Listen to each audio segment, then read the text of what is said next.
Food fight over fish playing out in a battle between environmentalists and Native Americans against Boeing and other local business owners. Dan Springer streams live out of Seattle.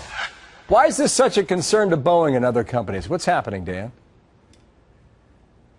Well, Bill, you know, every business around the Puget Sound has reason to be worried, and no company has a bigger footprint here than Boeing. It has plants and pavement all over the place and has recently committed to building the world's biggest composite wing plant here. The concern is not about what they discharge into the Puget Sound, that's already been treated, but rather the stormwater runoff, which is the biggest source of pollution.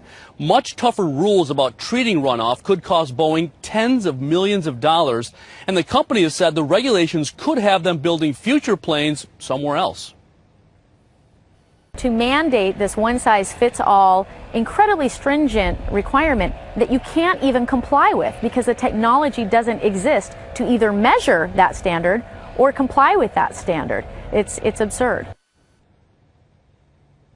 And city mayors have said, Bill, that if these rules go into place, it could drive sewer rates way up, too. Is there evidence that fish consumption's hurting people or not, Dan?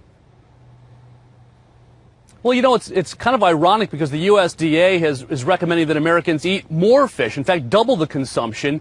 However, you know, not everyone consumes water or fish from local waters. About 90% of the fish we eat comes from foreign waters, but there are certain groups that eat more local seafood. Native Americans, for example, have special fishing rights, so they eat seafood more frequently. Right now, the government's cancer risk is based on people eating just about 6 grams a day. The tribes say 175 grams, or 1 meal a day, is more accurate. Raise the consumption rate and the cancer risk becomes too high, which would trigger rules dealing with toxins finding their way to the Puget Sound. The tribes say their health is worth whatever the price. We won't change our way of life.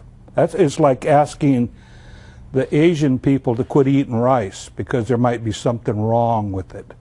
Or the Italians say, hey, pasta isn't good for you anymore. This is in their culture. Seafood's in our culture.